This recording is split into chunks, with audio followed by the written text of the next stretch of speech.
हाँ, तो पिछली वीडियो में अपन ने कुछ न्यूमेरिकल्स किए थे, बुक के एग्जांपल्स किए थे और सीखा था कि कोई कंडक्टर या चालक जो होता है उसकी कैपेसिटेंस कैसे निकालते हैं। और हमने ये भी सीखा था कि एक कंडक्टर यानी कि एक चालक की कैपेसिटेंस अपन कुछ ज़्यादा हद तक बढ़ा नहीं सकते। ठीक है, तो आज अपन ये जो प्रॉब्लम थी अपने सामने कि एक कैपेसिटेंस अपन एक कंडक्टर की ज़्यादा नहीं बढ़ा सकते या उसमें ज़्यादा चार्ज, ज़्यादा आवेश को संरक्षित या स्टोर नहीं कर सकते, उसको कैसे दूर करना है उसके बारे में बात करेंगे। तो अपन यहाँ एक युक्ति पढ़ेंगे, कैपेसिटर यानी कि संधारित्र।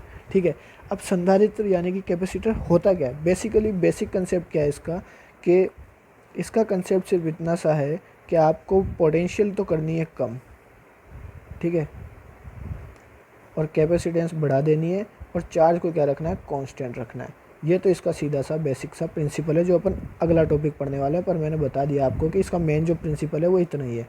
ठीक है, अब देखो इसके प्रिंसिपल के बाद आगे अपने को क्या पढ़ना है, अपने को पढ़ना है कि बेसिकली कैपेसिटर होता क्या है। तो कैपेसिटर जो होता है वो क्या होता है कि अपन ने क्या किया, एक मेटल कंडक्टर ले लिया या मेटल की प्लेट ले ली, ठीक है, मेटल प्लेट और एक दूसरी मेटल प्लेट ले ली,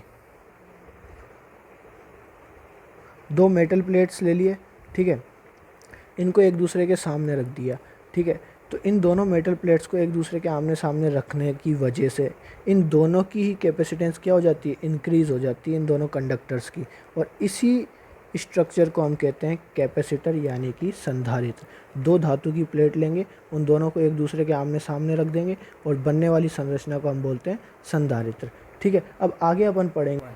ठीक है, तो दो प्लेटों को, दो चालक पट्टिकाओं को जब आमने सामने रख दिया जाता है और आवेशित किया जाता है तो ऐसी युक्ति को क्या कहते हैं, संधारित्र। अब इसके कुछ इंपॉर्टेंट पॉइंट है कि आप ऐसा ज़रूरी नहीं है कि आपने दो प्लेटें रख दी चालक, ठीक है, दो मेटल प्लेट्स रख दी और इसी को हमने बोल दिया संधारित्र। नहीं, इसकी कुछ कंडीशंस हैं कि कब संधारित्र बोलोगे, कब कैपेसिटर बोलोगे और कब नहीं बोल सकते हो। ठीक है, तो सिंपल सा क्या है कि हमने पढ़ा है कि ये जो कंडक्टर होता है, चालक होता है,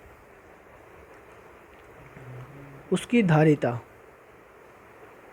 यानी कि कैपेसिटेंस क्या होती है, कम होती है। ठीक है, अब मैंने आपको एक सेकंड लेक्चर में एक चीज़ पढ़ाई थी, परावैद्युत भंजन।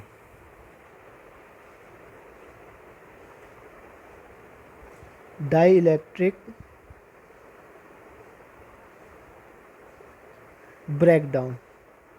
क्या पढ़ाई थी, डाई इलेक्ट्रिक ब्रेकडाउन। उसमें मैंने बताया था कि अगर आप किसी मीडियम के अंदर ज़रूरत से ज़्यादा चार्ज दे दोगे तो वो मीडियम क्या हो जाता है, टूटने लग जाता है, बिखरने लग जाता है। ठीक है, और वो मीडियम फिर डाई इलेक्ट्रिक या परावैद्युत नहीं रहता है, वो क्या हो जाता है, कंडक्ट हो जाता है, कंडक्टर की तरह बिहेव करने लग जाता है और इस स्थिति में विद्युत का होने लगता है विसर्जन। विसर्जन यानी कि इलेक्ट्रिक डिस्चार्ज। जैसे वो एग्जाम्पल भी मैंने आपको बताया था, बिजली का कड़कना। ठीक है, तो यही कारण है कि अपन किसी कंडक्टर की कैपेसिटेंस को हद से ज़्यादा नहीं बढ़ा सकते, क्योंकि उसको हद से ज़्यादा अगर आप चार्ज दोगे तो जो आसपास का मीडियम है उसका क्या हो जाएगा, ब्रेकडाउन होने लग जाएगा, भंजन होने लग जाएगा और इलेक्ट्रिक डिस्चार्ज होना शुरू हो जाएगा। तो आपको चार्ज डायरेक्टली ट्रेवल करने लग जाएंगे, ठीक है, एयर के अंदर। तो इसको बढ़ाने के लिए हमने क्या किया कि इस एक मेटेलिक प्लेट के सामने एक दूसरी मेटेलिक प्लेट रख दी। अब यहाँ पर ध्यान क्या रखना है कि जो चार्ज होगा दोनों पर उसकी वैल्यू इक्वल होनी चाहिए, लेकिन नेचर क्या होना चाहिए, अपोजिट। ठीक है, ऐसा करने की वजह से क्या होगा कि दोनों प्लेट का जो विभव होगा, पोटेंशियल होगा, वो पहले से क्या हो जाएगा, थोड़ा सा डिक्रीज़ हो जाएगा। ठीक है, और डिक्रीज़ होने की वजह से, क्योंकि हमें पता है C इक्वल्स टू क्या होता है, Q अपॉन व्यू, तो Q को तो अपन कांस्टेंट रख रहे हैं, V को जैसे ही डिक्रीज़ कर दोगे वैसे C बढ़ जाएगा। अब यहाँ पर, ठीक है, ये हमने बात की थी कि किसी भी एक कंडक्टर या चालक की धारिता कितनी होती है, आवेश बटा विभव, चार्ज अपन पोटेंशियल। अब सपोज करो एक कंडक्टर लिया प्लेट A और दूसरा कंडक्टर लिया मैंने प्लेट B। ठीक है, तो पहले कंडक्टर का जो कैपेसिटेंस है C, वो कितना है, Q अपॉन V। अब यहाँ पे हम दूसरी प्लेट लेके आए और उसके चार्ज की वजह से इसके अंदर पोटेंशियल में क्या आएगा, ड्रॉप आएगा, विभव में क्या आएगा, कमी होगी। ठीक है, इस कमी को मान लेते हैं अपन, कितनी हो गई, डेल V, और इस कमी को अपन बोलेंगे विभवांतर, पोटेंशियल डिफरेंस। ठीक है, अब डेल V का पोटेंशियल डिफरेंस आ गया दूसरी प्लेट की वजह से, विभवांतर आ गया डेल V का।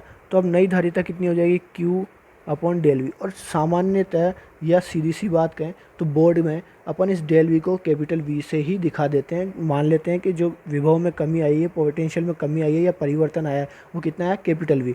तो एंड में घूम फिर के फॉर्मूला वापस हमारे पास क्या बन जाता है, C equals to Q upon V. लेकिन यहाँ पर ध्यान सिर्फ इतना रखना है कि ये जो वी है ये इनके बीच का नया विभव है, विभव में आई हुई कमी है, परिवर्तन के बाद का विभव है। यहाँ पर हमने जो वी रखा था वो पहले अलग सा, मतलब खाली इस प्लेट का था, अभी इस पूरे सिस्टम का, और इस सिस्टम को हम क्या बोलेंगे, कैपेसिटर। तो कैपेसिटर कब बोला जाएगा, जब टू मेटलिक प्लेट्स होंगी,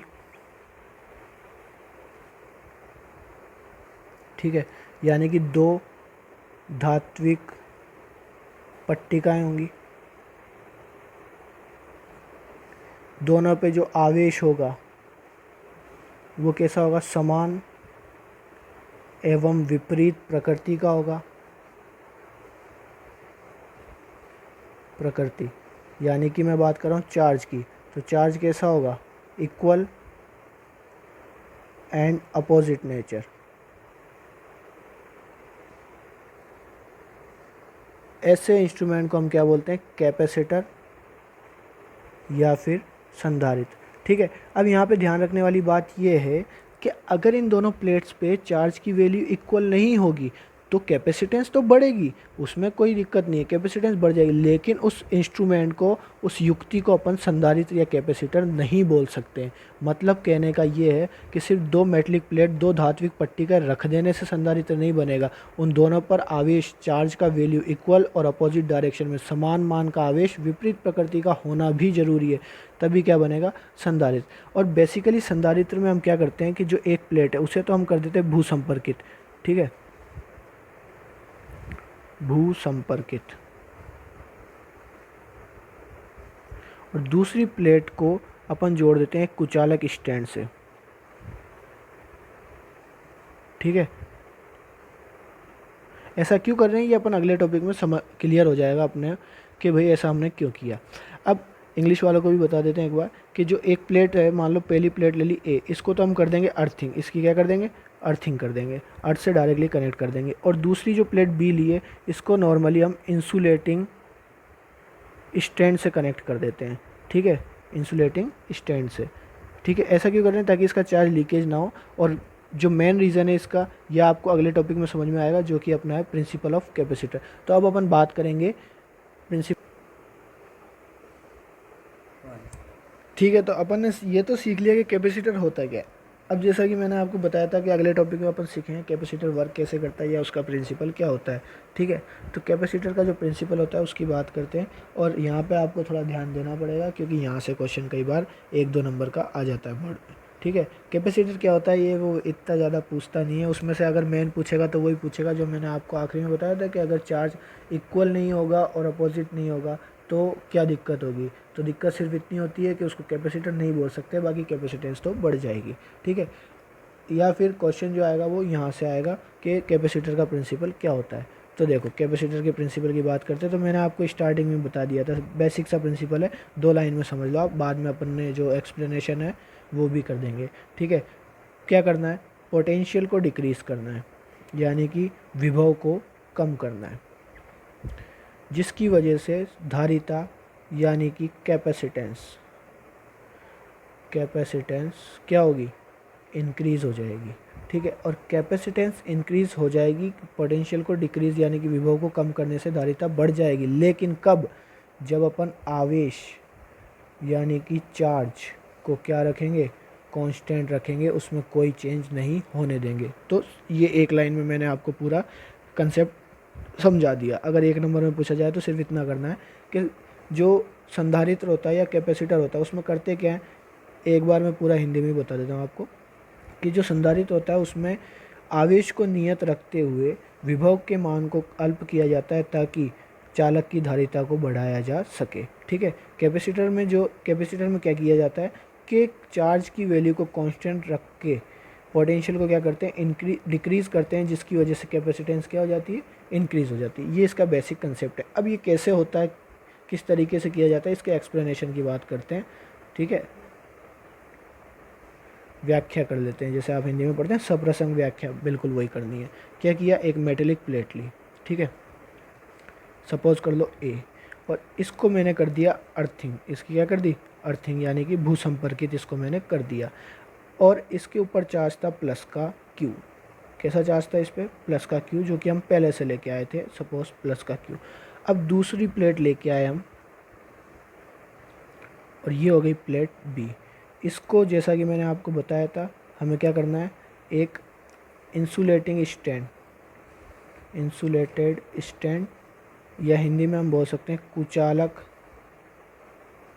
स्टैंड से हमें जोड़ देना है। ये हमने जोड़ दिया, ठीक है। अब जैसा कि हम पहले पढ़ चुके हैं स्थिर वैद्युतिकी इलेक्ट्रोस्टैटिक्स में, कि यहाँ पर क्या होगा, प्रेरण होगा, इंडक्शन होगा, और इंडक्शन की वजह से अपोजिट नेचर का चार्ज यहाँ पर डेवलप हो जाएगा, minus minus minus minus minus, और माइनस माइनस का चार्ज डेवलप हो जाएगा तो प्लस प्लस प्लस इसकी आउटर मोस्ट सरफेस पे आ जाएगा, ठीक है। क्योंकि ये क्या है, कंडक्टर्स हैं, तो आर पार नहीं जा पाता है चार्ज, लेकिन सारा माइनस इधर आ गया तो उसके रिपल्शन से सारा प्लस इस तरफ आ जाएगा। अब देखो क्या होगा कि ये जो प्लेट ए है, ठीक है, इसका पोटेंशियल अगर मैं मान लूँ वी ए, तो यहाँ पर ये जो प्लेट बी मैंने लगाई, इस पे चार्ज कैसा है माइनस, यानी कि अपोजिट डायरेक्शन का, तो इसकी वजह से due to minus Q charge, ठीक है, वैल्यू समान रहेगी, माइनस क्यू चार्ज, यानी कि माइनस क्यू आवेश के कारण प्लेट ए या प्लेट, हाँ, पट्टिका ए के विभव में पोटेंशियल में क्या आएगी, कमी आएगी। लेकिन वहीं अगर हम बात करें प्लस क्यू, क्योंकि चार्ज तो जो दोनों है, due two plus Q charge, तो प्लस क्यू चार्ज की वजह से, यानी कि प्लस क्यू आवेश के कारण, प्लस क्यू आवेश के कारण क्या होगा कि ये दोनों समान हो गए प्लस प्लस के, तो यहाँ पर वी ए क्या हो जाएगा, इंक्रीज, प्लेट ए का पोटेंशियल क्या हो जाएगा, इंक्रीज। लेकिन देखो अब डिक्रीज़ भी हो रहा है और इंक्रीज़ भी हो रहा है। मैंने आपको बताया था कैपेसिटर में हम करते क्या, मेनली डिक्रीज़ करते, और चार्ज में देखो मैंने कोई चेंज नहीं किया, एक्सटर्नल कोई चार्ज नहीं दिया, ना यहाँ से कोई चार्ज हमने रिमूव किया। तो देखो जो प्लस वाला चार्ज है वो अगर देखा जाए तो माइनस के रिस्पेक्ट में क्या है, ज़्यादा डिस्टेंस पे, जो धनावेश है वो ऋणावेश से क्या अधिक दूरी पे, तो उसके कारण होने वाला परिवर्तन क्या होगा, कम होगा, और ऋणावेश यानी कि नेगेटिव चार्ज की वजह से होने वाला चेंज क्या होगा, ज़्यादा। तो ओवरऑल संपूर्ण रूप से, या हम कह सकते हैं कुल मिला के, जो विभव होगा, पोटेंशियल होगा, वो क्या हो जाएगी, कम, और पोटेंशियल कम होने की वजह से इसकी कैपेसिटेंस क्या हो जाएगी, ज़्यादा हो जाएगी। अब हमें क्या करना है, ये बाहर वाले चार्ज को भी हटाना है, तो हम क्या करेंगे, इस प्लेट बी को, प्लेट ए जो थी हमारी, ये तो पहले से क्या थी, अर्थ की हुई थी, ग्राउंड की हुई थी, या भूसंपर्कित की हुई थी, और इस पर प्लस क्यू हमने चार्ज ले रखा था अंदर की तरफ। ध्यान रखना हमेशा चार्ज कहाँ लेना है, अंदर की तरफ। अब हम क्या करेंगे, इस बी प्लेट को भी क्या कर देंगे, भूसंपर्कित कर देंगे, ग्राउंड कर देंगे, तो जितना भी पॉजिटिव चार्ज होगा वो सब कहाँ चला जाएगा, अर्थ में, सिर्फ कौन सा रह जाएगा, माइनस का चार्ज। तो इस पर आ गया माइनस क्यू। तो देखो ये डेफिनेशन को सेटिस्फाई करता है, दो मेटलिक प्लेट एक दूसरे के सामने रखी हुई है, दोनों पे इक्वल नेचर का charge, opposite direction, opposite nature का चार्ज, इक्वल वैल्यू में, ठीक है। मतलब दो धात्विक पट्टियाँ रखी हैं जिन पर समान मान का विपरीत प्रकृति का आवेश है, और यही संधारित्र की क्या है, परिभाषा। तो हमने यहाँ पर सिद्धांत भी पढ़ लिया और परिभाषा भी पढ़ ली, ठीक है। अब यहाँ पर एक चीज़ तो मैंने आपको बताई थी कि आवेश का मान क्या होना चाहिए, समान होना चाहिए, वो ध्यान रखना है। अगर नहीं होगा तो धारिता बढ़ेगी, लेकिन उसको अपन क्या नहीं बोल सकते, संधारित्र। दूसरी चीज़ क्या होगा कि दोनों पर विपरीत प्रकृति का आवेश होता है, लेकिन पूरे संधारित्र पे बात करें तो इसका नेट चार्ज, यानी कि संपूर्ण आवेश, वो कितना हो जाता है, ज़ीरो हो जाता है, ठीक है। नेट चार्ज कितना हो जाता है, ज़ीरो। इसी वजह से किसी कैपेसिटर की कैपेसिटेंस को हम ज़ीरो ही लेके चलते हैं। कितना लेके चलते हैं, ज़ीरो, उसमें कोई चेंज नहीं आता है, टोटल में कोई चार्ज नहीं होता है। पूरे संधारित्र पर अगर नियत आवेश की बात की जाए तो वो हमेशा कितना होता है, शून्य होता है। नेट चार्ज किसी कैपेसिटर पर कितना होता है, ज़ीरो होता है, क्योंकि प्लस का क्यू इस पे, माइनस का क्यू इस पे, तो टोटल सिस्टम में कितना हो गया, ज़ीरो, ठीक है। एल्जेब्रिक एडिशन होता है ना टोटल चार्ज। तो अपन क्या करेंगे, बीजगणितीय योग।